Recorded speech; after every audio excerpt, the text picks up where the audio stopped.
ಇನ್ನು ಮತ್ತೆ ಬೆಳಗಾವಿ ಫೈಟ್ನ ಸುದ್ದಿ. ಆದರೆ ಇದು ರಾಜಕಾರಣ ಕಾಂಗ್ರೆಸ್ ಬಿಜೆಪಿದಲ್ಲ. ಕಾಂಗ್ರೆಸ್ ಬಿಜೆಪಿದೆ ಆದರೂ ಇದು ಲಕ್ಷ್ಮೀ ಹೆಬ್ಬಾಳ್ಕರ್ ಹಾಗೂ ಸಿ ಟಿ ರವಿ ಅವರ ನಡುವಿನ ಪ್ರಕರಣ. ಹೌದು, ಲಕ್ಷ್ಮೀ ಹೆಬ್ಬಾಳ್ಕರ್ ಹಾಗೂ ಸಿ ಟಿ ರವಿ ಅವ್ರನ್ನ ಏನು ಅವಾಚ್ಯ ಶಬ್ದಗಳಿಂದ ಅವರಿಬ್ಬರು ನಿನ್ಸ್ಕೊಂಡ್ರು ಅನ್ನೋ ಪ್ರಕರಣ ಸಂಬಂಧಪಟ್ಟಂತೆ ಅವರ ವಾಯ್ಸ್ ಅವರದೇ ಅಂತ ದೃಢವಾಗಿದೆ ಅಂತ ಹೇಳಲಾಗ್ತಿದೆ. ಮತ್ತೊಂದು ಕಡೆ ವಾಯ್ಸ್ ಅದನ್ನು ಸ್ಯಾಂಪಲ್ ಕೊಡೋ ವಿಷಯದಲ್ಲಿ ಕೋರ್ಟ್ ಇದೀಗ ಕೊಡಲೇಬೇಕು ಅಂತ ತಾಕೀತು ಮಾಡಿದೆ. ಹೌದು, ಸಚಿವ ಲಕ್ಷ್ಮೀ ಹೆಬ್ಬಾಳ್ಕರ್ ಅವಾಚ್ಯ ಶಬ್ದದಿಂದ ನಿಂದನೆ ಮಾಡಿರುವ ಆರೋಪದ ಪ್ರಕರಣದ ತನಿಖೆ ಸಿಐಡಿ ಚುರುಕುಗೊಳಿಸಿದೆ. ಬೆಳಗಾವಿ ಅಧಿವೇಶನದಲ್ಲಿ ಸಚಿವೆ ಲಕ್ಷ್ಮೀ ಹೆಬ್ಬಾಳ್ಕರ್ ವಿರುದ್ಧ ಪರಿಷತ್ ಸದಸ್ಯ ಸಿ ಟಿ ರವಿ ಅವಾಚ್ಯ ಶಬ್ದ ಬಳಸಿರುವುದು ಸಿಐಡಿ ಪೊಲೀಸರ ಪ್ರಾಥಮಿಕ ತನಿಖೆಯಲ್ಲಿ ದೃಢವಾಗಿದೆ. ಇದರ ಬೆನ್ನಲ್ಲೇ ಇದೀಗ ವಾಯ್ಸ್ ಸ್ಯಾಂಪಲ್ ನೀಡುವಂತೆ ಸಿ ಟಿ ರವಿಗೆ ಕರ್ನಾಟಕ ಹೈಕೋರ್ಟ್ ಸೂಚನೆ ನೀಡಿದೆ. ಈ ಹಿನ್ನೆಲೆಯಲ್ಲಿ ಸಿ ಟಿ ರವಿಗೆ ಮತ್ತಷ್ಟು ಸಂಕಷ್ಟ ಎದುರಾಗುವ ಸಾಧ್ಯತೆಗಳಿದೆ. ಈ ಪ್ರಕರಣಕ್ಕೆ ಸಂಬಂಧಿಸಿದಂತೆ C T Ravi voice sample ನೀಡಲು ನಿರಾಕರಿಸಿದ್ರು. ಈ ಹಿನ್ನೆಲೆಯಲ್ಲಿ ಪ್ರಕರಣದ ತನಿಖೆ ನಡೆಸುತ್ತಿರುವ ಸಿಐಡಿ ಅಧಿಕಾರಿಗಳು ಕೋರ್ಟ್ನಲ್ಲಿ ಅರ್ಜಿ ಸಲ್ಲಿಸಿದ್ದು ಸಿ ಟಿ ರವಿ ತನಿಖೆಗೆ ಸಹಕರಿಸಿಲ್ಲ ಅಂತ ತಿಳಿಸಿದರು. ಈ ಸಂಬಂಧ ಇಂದು ಸಿ ಟಿ ರವಿ ಪರ ವಕೀಲರು ಕೋರ್ಟ್ಗೆ ಹಾಜರಾಗಿದ್ದು ಸಿ ಟಿ ರವಿ ಅವರಿಗೆ ಒಂದೇ ದಿನ 2 ನೋಟಿಸ್ ನೀಡಿದ್ದಾರೆ ಎಂದು ಕೋರ್ಟ್ಗೆ ಮಾಹಿತಿ ನೀಡಿದರು. ನಿಮಗೆ ಆಕ್ಷೇಪಣೆ ಇದ್ರೆ ಸಲ್ಲಿಸಿ, ಇಲ್ಲ ಆದೇಶ ಮಾಡ್ತೇನೆ.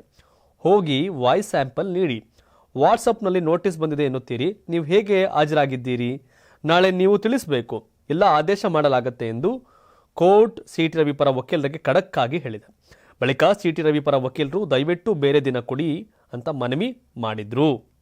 ಇದಕ್ಕೆ ಪ್ರತಿಕ್ರಿಯಿಸಿದ ಕೋರ್ಟ್, ಯಾಕೆ ನಿಮ್ಗೆ ಬೇರೆ ದಿನವೆಂದು ಪ್ರಶ್ನೆ ಮಾಡಿದ್ರು. ಇದಕ್ಕೆ ನಮಗಿನ್ನೂ ಫೈಲ್ ಸಿಕ್ಕಿಲ್ಲ ಅಂತ ಸಿ ಟಿ ರವಿ ಪರ ವಕೀಲರು ತಿಳಿಸಿದರು. ನಂತರ ಕೋರ್ಟ್ ಹಿಂದೆ ಅವರಿಗೆ ಕಾಪಿ ಕೊಡಿ ಎಂದು ಸಿಐಡಿ ಅಧಿಕಾರಿಗಳಿಗೆ ಜಡ್ಜ್ ಸೂಚನೆ ನೀಡಿದರು. ಬೇಕಿದ್ರೆ ವಾಯ್ಸ್ ಸ್ಯಾಂಪಲ್ ಕೊಡಿ, ವಿಚಾರಣೆಗೆ ದಿನಾಂಕ ಐಒ ಹತ್ರ ಕೇಳಿಕೊಳ್ಳಿ ಅಂತ. ಇದರೊಂದಿಗೆ ಸಿ ಟಿ ರವಿ ತಮ್ಮ ವಾಯ್ಸ್ ಸ್ಯಾಂಪಲ್ ನೀಡಬೇಕಾದ ಅನಿವಾರ್ಯತೆಗೆ ಸಿಲುಕಿದ್ದಾರೆ. ಮತ್ತೊಂದು ಕಡೆ ಅವಾಚ್ಯ ಶಬ್ದದ ಬಳಸಿರೋದು ತನಿಖೆಯಲ್ಲಿ ದೃಢವಾಗಿದೆ. ಹೌದು, ಮತ್ತೊಂದೇ ಪರಿಷತ್ ಸದಸ್ಯ ಸಿ ಟಿ ರವಿ ಒಮ್ಮೆ ಅವಾಚ್ಯ ಶಬ್ದ ಬಳಸಿರುವುದು ವಿಡಿಯೋದಲ್ಲಿ ದೃಢವಾಗಿದೆ ಎಂದು ಸಿಐಡಿಯ ಪ್ರಾಥಮಿಕ ತನಿಖೆಯಲ್ಲಿ ಬಹಿರಂಗವಾಗಿದೆ. ಆದರೆ ಈ ಧ್ವನಿ ಸಿ ಟಿ ರವಿ ಅವರದ್ದೇ ಅಲ್ಲವೇ ಎಂಬುದು ವಿಧಿವಿಜ್ಞಾನ ಪ್ರಯೋಗಾಲಯ ಖಚಿತಪಡಿಸಬೇಕಿದೆ. ಈ ಹಿನ್ನೆಲೆಯಲ್ಲಿ ರಾಜ್ಯ ಆಡಳಿತ ಮತ್ತು ಸಿಬ್ಬಂದಿ ಸುಧಾರಣೆ ಇಲಾಖೆ ನೀಡಿದ್ದ ಸದನದ ವಿಡಿಯೋವನ್ನು ವಿಧಿವಿಜ್ಞಾನ ಪ್ರಯೋಗಾಲಯಕ್ಕೆ ಕಳಿಸಲಾಗಿದೆ ಅಂತ ಸಿಐಡಿ ಮೂಲಗಳು ತಿಳಿಸಿವೆ. ಲಕ್ಷ್ಮೀ ಹೆಬ್ಬಾಳ್ಕರ್ ಅಪಘಾತದಲ್ಲಿ ಗಾಯಗೊಂಡು ಆಸ್ಪತ್ರೆ ಸೇರಿದ್ದಾರೆ. ಸಿ ಟಿ ರವಿ ಅವರು ವಿಶ್ ಮಾಡಿದ್ದಾರೆ. ಈಗ ಕೋರ್ಟಲ್ಲಿ ಹಳೆಯ ವಿಷಯ ನಡೀತಿದೆ. ನಾನು ಹೇಳಿದ್ದು ಫ್ರಸ್ಟ್ರೇಟ್ ಅಂತ ಸಿ ಟಿ ರವಿ ಅವರು ಹೇಳಿದ್ದಾರೆ. ಲಕ್ಷ್ಮೀ ಹೆಬ್ಬಾಳ್ಕರ್ ಅವರು ಹೇಳ್ತಿದ್ದಾರೆ, ಇಲ್ಲ ಅವ್ರು ನನ್ನನ್ನು ಪ್ರಾಸ್ಟಿಟ್ಯೂಟ್ ಅಂತ ಕರೆದ್ರು, ಅಂದರೆ ವೇಶ್ಯೆ ಅಂತ ಕರೆದ್ರು. ಅದನ್ನು ಈಗ ಕೋರ್ಟ್ ಕಟಕಟಿಯಲ್ಲಿ ಇದೆ. ವಿಧಾನ ಪರಿಷತ್ನ ಸಭಾಪತಿಗಳು ಕೂಡ ಈ ವಿಷಯದಲ್ಲಿ ಒಂದಷ್ಟು ಅಸಮಾಧಾನಗೊಂಡಿದ್ದಾರೆ. ಪ್ರಕರಣ ನನ್ನ ವ್ಯಾಪ್ತಿ ಮೀರಿ ಮುಂದೆ ಹೋಗಿರೋ ಹಿನ್ನೆಲೆ ಅನ್ನೋದೊಂದಷ್ಟು ಅವ್ರಿಗೆ ಬೇಸರ ಕೂಡ ಇದೆ. ಆದರೆ ಸಿ ಟಿ ರವಿ ಅವ್ರ ವಾದ ಏನು? ನಾನು ಅಂದಿದ್ದು ಫ್ರಸ್ಟ್ರೇಟ್ ಅಂತ, ಪ್ರಾಸ್ಟಿಟ್ಯೂಟ್ ಅಂತ ಅಂದಿಲ್ಲ ಅಂತ. ಲಕ್ಷ್ಮೀ ಹೆಬ್ಬಾಳ್ಕರ್ ಹೇಳ್ತಿದ್ದಾರೆ, ಇಲ್ಲ ಸಿ ಟಿ ರವಿ ಅವರು ಬಳಸಿದ್ದೆ ಪ್ರಾಸ್ಟಿಟ್ಯೂಟ್ ಅಂತ, ಫ್ರಸ್ಟ್ರೇಟ್ ಅಂತಲ್ಲ ಅಂತ ಹೇಳ್ತಿದ್ದಾರೆ. ಸಿ ಟಿ ರವಿ ಅವರು ಫ್ರಸ್ಟ್ರೇಟ್ ಅಂತ ಬಳಸಿರೋದೇ ಆದರೆ ವಾಯ್ಸ್ ಕೊಡೋಕ್ಕೆ ಏನು ಸಮಸ್ಯೆ ಅನ್ನೋದು ಕಾಡುತ್ತೆ. ಆದಾಗ್ಯೂ ಸಹ ಸಿ ಟಿ ರವಿ ಆ ಪದವನ್ನು ಬಳಕೆ, ಇವತ್ತು 100 ಕೋಟಿ 1000 ಕೋಟಿ ಲೂಟಿ ಮಾಡಿದವರು, ಕೊಲೆ ಮಾಡಿದವರು, ರೇಪ್ ಮಾಡಿದವರು ಮತ್ತೆ ವಿಧಾನಸೌಧ ಲೋಕಸಭೆ ಮೆಟ್ಲತ್ತಿದ್ದಾರೆ, ಮಂತ್ರಿಗಳಾಗಿದ್ದಾರೆ, CM ಆಗಿದ್ದಾರೆ.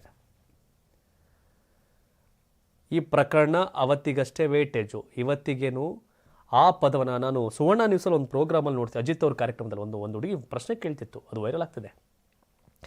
ಮೇಡಮ್, ನಿಮ್ಗೆ ಈ ಪದ ಬಳಸಿದ್ರು ಅಂತ ನೀವು ಇಷ್ಟೆಲ್ಲ ದೊಡ್ಡ ಇದು ಮಾಡ್ತಿದ್ದೀರಿ, ನಿಮಗೆ ಬಳಸಿದ್ರು ಅನ್ನೋ ಕಾರಣಕ್ಕೆ ಇಷ್ಟೊಂದು ದೊಡ್ಡದಾಯ್ತಾ?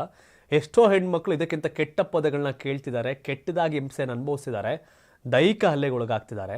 ಅವ್ರಿಗೆಲ್ಲ ಯಾವಾಗ ಈ ಥರ ಕೇಸ್ ಸೀರಿಯಸ್ ಆಗೋದು ಅಂತ. ನಿಜವಾಗಿಯೂ ಈ ಪದ ಬಳಕೆಗೆ ಏನು ಕಾನೂನಲ್ಲಿ ಶಿಕ್ಷೆ ಆಗುತ್ತೆ ಏನು ಅಂತ ನೋಡೋದೇ ಆದರೆ ಮುಂದಿನ ದಿನಗಳಲ್ಲಿ ಕೋರ್ಟ್ ಮುಂದೆ ಇಂಥ ಲಕ್ಷಾಂತರ ಪ್ರಕರಣಗಳು ಬರುತ್ತೆ. ಆಗಿಯೂ ಸಹ ಆ ಸಂದರ್ಭದಲ್ಲೂ ಕೂಡ ಇದು ಒಳ್ಳೆಯದೇ, ಇದೊಂದು ಬೆಂಚ್ ಮಾರ್ಕ್ ಸೆಟ್ ಆಗುತ್ತೆ ಈ ಪ್ರಕರಣದಲ್ಲಿ. ಈಗ ಹೇಳಿದ್ದಾರೆ ಲಕ್ಷ್ಮೀ ಹೆಬ್ಬಾಳ್ಕರ್ ಅವ್ರನ್ನ ಸದನದಲ್ಲಿ ಸಿ ಟಿ ರವಿ ಪ್ರಾಸ್ಟಿಟ್ಯೂಟ್ ಅಂತ ಕರೆದಿದ್ದಾರೆ ಅನ್ನೋದು ಸಾಬೀತಾದ ಮೇಲೆ ಅವ್ರಿಗಾಗುವಂಥ ಶಿಕ್ಷೆ, ನಂತರ ಅದರ ಮುಂದಿನ ಬೆಳವಣಿಗೆ, ರಾಜ್ಯದಲ್ಲಿ ದೇಶದಲ್ಲಿ ಒಬ್ಬ ಮಹಿಳೆಗೆ, ಒಬ್ಬ ವ್ಯಕ್ತಿಗೆ ಪದವನ್ನು ಬಳಸಿದರೆ ಏನಾಗುತ್ತೆ ಅನ್ನೋದು ಒಂದು ಬೆಂಚ್ ಮಾರ್ಕ್, ಒಂದು ಹಂತಕ್ಕೆ ಇದಾಗುತ್ತೆ. ಈ ಪ್ರಕರಣದ ತಗೋತಾರೆ ಮುಂದಕ್ಕೆ ಏನು ಅಂತ. ಬಟ್ ಗೊತ್ತಿಲ್ಲ, ಮನಸ್ಸಾಕ್ಷಿ ಭಾಳ ಇಂಪಾರ್ಟೆಂಟ್, ನೋಡ್ಬೇಕೇನಾಗತ್ತೆ ಅಂತ.